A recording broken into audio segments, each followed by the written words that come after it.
నమస్తే. ఇన్నాళ్ళు నన్ను సపోర్ట్ చేస్తూ, ఎంకరేజ్ చేస్తూ మీ ప్రేమని నాకు అందిస్తున్న ప్రతి ఒక్కరికి కృతజ్ఞతలు. అలాగే ఈ వీడియో కూడా ఖచ్చితంగా మీకు ఉపయోగపడుతుంది. లైక్, షేర్ అండ్ సబ్స్క్రైబ్ చేసి మీ సపోర్ట్‌ని నాకు అందించండి. అలాగే ఈ వీడియో పట్ల మీకున్న అభిప్రాయాన్ని కామెంట్ సెక్షన్‌లో కామెంట్ చేసి తెలియజేయండి. ఇప్పుడు వీడియోని చూద్దాం. జ్యోతిష్య శాస్త్రం ఒక అద్భుతం. వేదాంగమైన జ్యోతిష్య శాస్త్రం అనేటువంటిది మానవ జీవన గమనానికి ఒక వరం. జ్యోతిష్య శాస్త్రం నీ జీవితంలో వెలుగునింపే ఒక భాష. ఆ భాష నీకు అర్థమైతే ప్రకృతి నీతో మాట్లాడుతుంది. అస్ట్రాలజీ నేర్చుకోవాలి అనుకునే వారికి అద్భుత అవకాశం. మురళీధర శర్మ గారి అస్ట్రాలజీ క్లాసెస్ అతి త్వరలో మొదలు కాబోతున్నాయి. 100% జాబ్ గ్యారంటీ. వివరాల కొరకు సంప్రదించండి. నమస్తే, వెల్కమ్ టు అవర్ ఛానల్. నేను పద్మిని. ప్రస్తుతంతో పాటు ప్రముఖ ఆధ్యాత్మికవేత్త, ప్రముఖ న్యూమరాలజిస్ట్ లక్ష్మీ నరసింహస్వామి ఉపాసకురాలు శ్రీమతి స్రవంతి గారు మనతో పాటు ఉన్నారు. మాట్లాడదాం. నమస్తే అక్క. నమస్తే పద్మిని. అక్క, ముందుగా మీకు వరలక్ష్మి వ్రతం శుభాకాంక్షలు అక్క.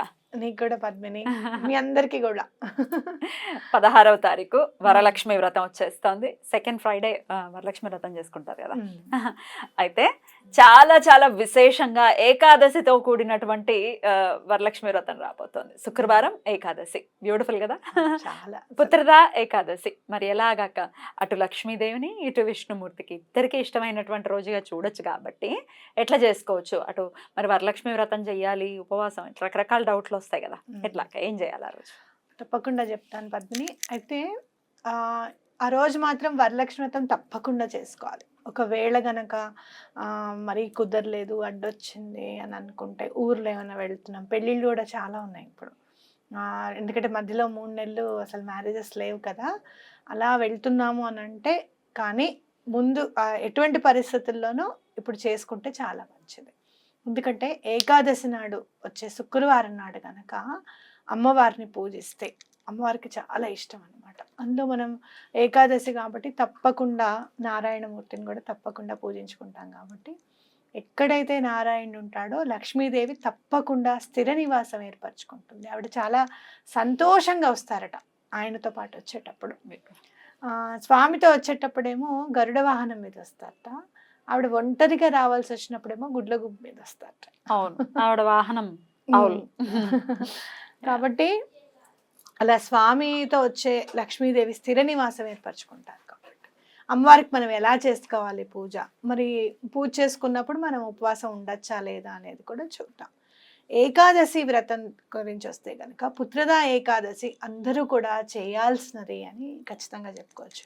అంటే చాలామంది పిల్లలు లేని వాళ్ళు, పిల్లల కోసం ఎదురు చూస్తున్న వాళ్ళు ఇది చాలా అదృష్టంగా భావించవచ్చు అనమాట. ఎందుకు అనంటే అమ్మవారిని అష్టలక్ష్మి రూపంలో సంతాన లక్ష్మిగా కూడా మనం కొలుచుకుంటాం కాబట్టి తప్పకుండా అమ్మవారికి పూజ చేసుకుంటే పిల్లలు పుడతారు అని చెప్పుకోవచ్చు.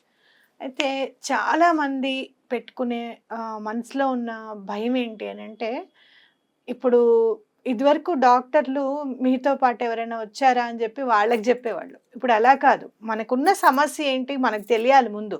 దానికోసం మనం పోరాడాలి అన్న సదుద్దేశంతో మనకు చెప్తున్నారు. కానీ చెప్పినప్పుడు మనం ఏం చేస్తున్నాము అని అంటే దాని గురించే ఇంకా ఎక్కువగా చింతించి అది నరనరాల్లోనూ దిగిపోయేటట్టుగా, జీర్ణించుకునేటట్టుగా ఆలోచించేసి ఉన్నది లేనిది అంతా కూడా నాలెడ్జ్ ఇంపార్ట్ చేసేసుకొని బాధపడుతున్నాం.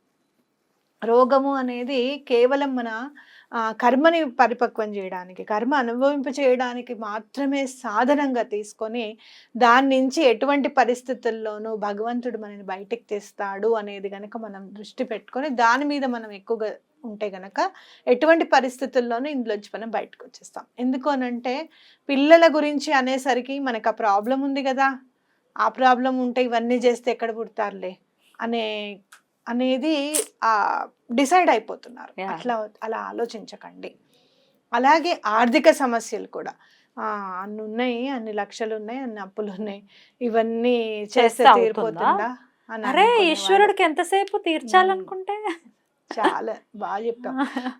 అన్ని రోజులు పడిన కష్టం అంతా కూడా ఒక 2-3 ఏళ్ళు కంటిన్యూగా మీరు చేసుకుంటూ వెళ్తే ఎక్కడో అక్కడ మనకి మంచి జరగకుండా పోదు. అది మనం ఆ రోజు చేసాం కదా, అందుకే మనం ఇలా ఉన్నాము అనే భావన ఎప్పుడైతే వస్తుందో, గ్రాటిట్యూడ్ ఎప్పుడైతే మనసులోంచి వచ్చేస్తుందో అది ఇంకా ముందుకు తీసుకెళ్తుంది అనమాట. మరి పుత్రదా ఏకాదశి అప్పుడు మనం ఏం చేయాలి, అసలు ఎందుకు చేయాలి అని అంటే, వ్రత కథ ఏంటి అని అంటే రాజుకు పిల్లలు ఉండరు అనమాట. భార్య బాధపడుతూ ఉంటుంది, అయ్యో పిల్లలు లేరే అని చెప్పి బాధపడుతూ ఉంటుంది. ఆయన ఆత్మహత్య కూడా చేసుకుందాం అనుకొని, ఆత్మహత్య మరీ పాపము, ఏం చేసాము ఎప్పుడైతే పిల్లలు లేరు, కనీసం మనిషి జన్మైనా ఎత్తాము, ఆత్మహత్య చేసుకుంటే ఎలా అని చెప్పి భార్య బాధపడుతుంటే కూడా చూడలేక అడవుల్లోకి వెళ్తాడనమాట. అలా వెళ్తూ వెళ్తూ వెళ్తూ ఎంతో మందిని మాట్లాడుతూ ఉంటే ఋషులు కనపడతారు. ఏంటి నువ్వు మాట్లాడుతున్నావు కానీ నీ మనసులో మాత్రం, నీ వాక్కులో మాత్రం బాధ అనేది వ్యక్తం అవుతుంది, ఏంటి నీ బాధ అంటే, ఇలా పిల్లలు లేరు నాకు అని చెప్తాడు. చెప్పినప్పుడు అవునా, రేపు వచ్చే ఏకాదశి పుత్రదా ఏకాదశి, తప్పకుండా నారాయణుడిని పూజిస్తే గనక తప్పకుండా నీకు పుత్ర సంతానం కలుగుతుంది అని చెప్తారు.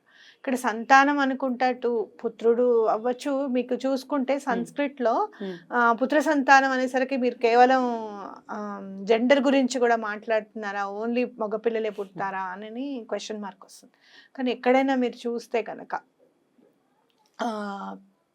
సంస్కృత్లో పుత్రులు అని అంటే అటు ఆడపిల్లలు మగపిల్లలకి కూడా యూజ్ చేసుకోవచ్చు. ఎలా అయినా సరే సంతానం అనేది లభిస్తుంది అనేది గుర్తుపెట్టుకోవాలి మనం. అయితే ఎలా మరి పూజ చేసుకోవాలి, ఆయన వెంటనే వచ్చేస్తాడు, ఆ వ్రతం ఆచరిస్తాడు, పిల్లలు కలుగుతారు ఆయనకి. కాబట్టి అలానే మనకు కూడా కలుగుతారు, మన పిల్లలు కూడా వృద్ధిలోకి వస్తారు. ఎలాంటి పిల్లలు పుడతారట, చాలా వృద్ధిలోకి వచ్చి తల్లిదండ్రులని సంతోషపెట్టే పిల్లలు పుడతారు అనేది ఉందన్నమాట వ్రత కథలో. పుత్రుడు గాని పుత్రిక గాని ఇప్పుడు మనకి ఆ మగపిల్లలు కావాలి అని కోరుకునేటటువంటి కోరికలో ఎంతో కొంత ధర్మం ఉంది అని అనుకోవచ్చు. ఎందుకంటే పితృ రుణం తీరాలి, నా భర్తకి పితృ రుణం తీరాలి అంటే నేను మగపిల్లవాడినే ఇవ్వాల్సి ఉంటుంది కదా. సో అందులో ధర్మం ఉంది కదా, అందులో ఏమిటి తప్పు అనేది. కానీ వీళ్ళని కోరుకునే విషయంలో ఆడపిల్లను వద్దు అనుకోకూడదు, అంతే కదా. ఆడపిల్లని వద్దు అనుకోకూడదు. మీకు ఎవరైనా ఆడపిల్ల ఉందనుకోండి, సెకండ్ మగపిల్లాడు పుట్టాలి అనుకోవడంలో తప్పేం లేదు కదా, తప్పేమి లేదు. అయితే కొంతమంది ఏమంటారు, ఫస్ట్ మగపిల్లాడు పుట్టేస్తే టెన్షన్ ఉండదు కదా అనేది ఇంకొక ఆలోచన. ఏదేమైనా కూడా నేను చాలా అనుకున్నాను ఇలా ఉండాలి, అలా ఉండాలి, అలా చేయాలి, ఇలా చేయాలి అని. కానీ సెకండ్ పాప అన్నప్పుడు మాత్రం నాకు కల వచ్చింది ఒకటి. దీని గురించి తర్వాత ఒక వీడియో చేస్తా, అప్పుడు డిసైడ్ అయ్యి ఎవరైతే ఏముందిలే అని అనిపిస్తుంది అనమాట. కాబట్టి ఎవరైనా కానివ్వండి, మీకు సంతానం కలగాలి అనేది గుర్తుపెట్టుకోండి. రైట్. అలా పూజ చేసుకుంటే మరి ఈ రోజు ఉపవాసం ఉండొచ్చా? ఎందుకంటే ఎలాగో వరలక్ష్మి వ్రతానికి ఉపవాసం ఉంటారు, సాయంత్రం తింటారు కదా, అదో పద్ధతి ఉంది కదా. మరి ఎట్లా సాయంత్రం తినడానికి ఏకాదశి నాడు తినకూడదు కదా, ఎలా? దశమి నాటి నుంచే మనం ఇక్కడ ఉపవాసం అనేది స్టార్ట్ చేయాలి. గురువారం రాత్రి ఏమీ తినకుండా ఉండడము, లేకపోతే పాలు పళ్ళు తినేసి పడుకోవడం అనేది చేయాలి. అన్నం అనేది తినకూడదు, బియ్యానికి సంబంధించింది ఏది కూడా తినకూడదు. పొద్దునే లేచి పూజ చేసుకొని అమ్మవారికి నైవేద్యం 9 రకాల నైవేద్యం పెడతారు కొంతమంది, లేదు కొంతమంది 5 రకాలు పెడతారు. నైవేద్యం పెట్టాలి 9 రకాలు పెడితే అమ్మవారికి మంచిది. 9 సంఖ్య అనేది చాలా దగ్గరగా ఉంటుంది భగవంతుడికి. వండినవే అక్క, లేకపోతే ఇప్పుడు పళ్ళు అవి కూడా కన్సిడర్ చేసుకో? వండినవే 9 రకాలు పెట్టాలి. పళ్ళు కూడా నీకు 9 రకాలు తెచ్చి పెడతా, పువ్వులు కూడా 9 రకాలు, ఏదైనా 9 సంఖ్య అనేది ఉంటే చాలా మంచిది అని చెప్పుకోవచ్చు. అయితే మనం 9 రకాల నైవేద్యం పెట్టేసిన తర్వాత ప్రసాదంగా మాత్రమే స్వీకరించాలి, కడుపు నిండేటట్టుగా కాకుండా. ఎందుకు అనంటే పూజ చేసుకున్న తర్వాత అమ్మవారికి పెట్టిన తర్వాత ఒక్కొక్కసారి కొంతమందికి ఏ అలవాటు ఉంటుంది అనంటే ముత్తైదుకి పిలుచుకున్నప్పుడు వాళ్ళకి అవపోసం చేసిన తర్వాత వాళ్ళు భోజనం చేసిన తర్వాత ప్రసాదంగా కూడా కొంచెం కంపల్సరీ తినాలి. అంటే అలవాటు ఉండలేదు, మాకు మధ్యాహ్నం తినడం అలవాటు, అమ్మవారి ప్రసాదం రాత్రి వరకు మేము ఉండము అని అనుకుంటే గనక మీరు బియ్యం వేయని పదార్థం ఏదైతే ఉంటుందో అది ప్రసాదంగా స్వీకరించవచ్చు. పాలతో చేసింది ఏదైనా కూడా స్వీకరించుకోవచ్చు. అలా తినేసి ఆ రోజు ఉపవాసం ఉండి ద్వాదశి నాడు మళ్ళీ అమ్మవారి దగ్గర ఎలాగో మనం 2వ రోజు దీపం పెడతాం, అమ్మవారిని 3వ రోజు కదుపుతాం. మనం అయితే శుక్రవారం నాడు పంపించంగా అమ్మవారిని, అలా శనివారం నాడు కాకుండా ఆదివారం నాడు కదుపుతాం అమ్మవారిని ప్రసాదం పెట్టి. శనివారం నాడు మళ్ళీ అమ్మవారికి చక్కగా పూజ చేసేసుకొని నైవేద్యం పెట్టిన తర్వాత పారణ సమయానికి నైవేద్యం పెట్టడం అయిపోతే అది మీరు ప్రసాదంగా తినచ్చు అనమాట. ఆ రోజు ఉదయం 8:05 పారణ సమయం ఉంది కాబట్టి ముందే చేసేసేయాలి అయితే, అంతేనా? ముందే చేసేసేయాలి, ఎర్లీ మార్నింగ్ చేసి చేసుకోవాలి. అయితే కొంచెం కష్టపడితే చాలు, అపారమైన పుణ్యఫలం అనేది దక్కుతుంది. ఇక్కడ దీపాలు కూడా పెట్టుకునేటప్పుడు ఈసారి మనం ఎప్పుడు 11 దీపాలు పెడతాం కదా, ఈసారి మీరు 8 దీపాలు పెట్టుకోవచ్చు, 11 పెట్టుకోవచ్చు. ఓకే. అసలు 11 ఒక సెట్, 8 ఒక సెట్ కూడా అలా కూడా పెట్టుకోవచ్చు. పెట్టుకోవచ్చు. లేదు అంత పెట్టే ఇది లేదు, మాకు స్తోమత కూడా చూసుకోవాల్సి వస్తుంది, ఆవునేతితో పెట్టాలి కనుక ఇబ్బంది అవుతుంది అని అంటే మీరు చక్కగా పిండి దీపం చేసేసుకొని 11 ఒత్తులు వేసి స్వామికి దీపం పెట్టేసేయండి. అమ్మవారికి ప్రమిదలో 8 ఒత్తులు వేసి పెట్టండి. ఇలా కూడా చేసుకోవచ్చు. ఓకే, అలా కూడా చేయొచ్చు. అద్భుతం. ఇక తమలపాకుల హారతక్క అసలు ఇక తిరుగులేదు.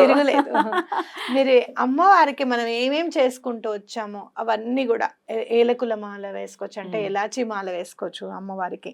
అలాగే వరలక్ష్మి వ్రతం రోజు మీరు కమలం పూలతో పూసలు ఉంటాయి, కమలం పూలవి గింజలు దొరుకుతాయి, వాటితో చక్కగా దండ కూడా దొరుకుతుంది మనకి. ఆ దండ కూడా తీసుకొచ్చి అమ్మవారికి వేస్తే కూడా చాలా మంచిది పద్మిని. ఎంత బాగా కలిసి వస్తుందో అంత బాగా కలిసి వస్తుంది. బ్యూటిఫుల్ అక్క. సో ఇవన్నీ చేసుకుంటూ చక్కగా ఏకాదశి వ్రతాన్ని కూడా చేసుకుని, అయితే ఏకాదశికి కూడా బ్యూటిఫుల్ గా స్విచ్ వర్డ్స్ చెప్తూ ఉన్నారు కాబట్టి ఈ ఏకాదశికి ఏ స్విచ్ వర్డ్ తో అమ్మవారిని అయ్యవారిని ఇద్దరిని కొలవచ్చు? మనలో అమ్మవారు జ్యోతి రూపంలోనే వెలుగుతున్నారు అనేది నా గట్టి నమ్మకం పద్మిని. అందుకే కామాక్షి అమ్మవారు కూడా చూడు, ఈశ్వరుడును అలాగే అమ్మవారు కూడా 2 జ్యోతుల రూపంలోనూ ఉన్నారని మనం చెప్పుకుంటాం. అయితే ఈసారి కృష్ణుడికి సంబంధించిన స్విచ్ వర్డ్ చెప్పాలి అనేది మనసులో కలిగిందనమాట. ఎందుకు అనంటే పిల్లల కోసం చూడాలనుకున్నా, ఆర్థిక ఇబ్బందులు ఏమన్నా మనకున్నా, అలాగే ఇవాళ చెప్పుకునే యాంగ్జైటీ గురించి మనం ఏమైనా మాట్లాడాలి, అవన్నీ పోవాలి అని అనుకున్నా, రేపటి రోజు మనకి ఎలా ఉంటుందో అసలు అనే ఆలోచనలతో మీరు సతమతం అవుతున్నా, ఇలాంటివి ఏమైనా సరే ఈ స్విచ్ వర్డ్తో అసలు పటాపంచలైపోతాయి అనమాట. మనం అనుకునే బ్లాకేజెస్ అన్నీ కూడా రిమూవ్ అయిపోతాయి. ఆత్మావాన్ భవ. ఆత్మావాన్ భవ. ఆత్మావాన్ భవ కృష్ణ కమలం. ఇది చూడండి, దీనికి సంబంధించిన ఎనర్జీ సర్కిల్ కూడా నేను చెప్తాను. ఇది స్టార్ట్ చేయండి. స్టార్ట్ చేసిన తర్వాత మీలో ఒక్కరికి ఏమైనా డిఫరెన్స్ కనపడితే కనుక మీరు కామెంట్ రూపంలో కూడా చెప్పచ్చు చక్కగా. ఇది ఎలా పనిచేస్తుంది అసలు అనేది నేను వివరంగా మీకు నెక్స్ట్ ఎపిసోడ్ లో చెప్తాను. రైట్ అక్క. ఇది ఇప్పుడు పర్టికులర్ గా ఈ స్విచ్ వర్డ్ ఎన్నిసార్లు చదవమంటారు? 108 times. ఏదైనా కూడా మనం వేదిక్ స్విచ్ వర్డ్ భగవంతుడి కోసం చేసేది ఏదైనా కూడా 108 సార్లు చదవడం అనేది చాలా మంచిది. అద్భుతం అక్క, చాలా బ్యూటిఫుల్ గా ఎక్స్ప్లెయిన్ చేశారు. మంచి రోజుగా వస్తోంది కాబట్టి ప్రతి ఒక్కరూ కూడా అటు వరలక్ష్మి వ్రతాన్ని చేసుకుంటూ అటు విష్ణుమూర్తి ఆరాధన కూడా చూసావా స్వామి ఎంత మంచి స్విచ్ వర్డ్ ఇచ్చారు స్ఫురణకి. ఆత్మావాన్ భవ కృష్ణ కమలం. ఏముంది చెప్పు, ఇంకా అంతా అందులోనే ఉంది. కృష్ణుడు కమలంలో అమ్మవారు కూర్చుంటారు. మనసులో ఉన్న ఆత్మలో మనం అనుసంధానం అయితే ఇంకేముంది చెప్పు. వరలక్ష్మి వ్రతం శుభాకాంక్షల్ని తెలియజేస్తూ నమస్తే అక్క. నమస్తే.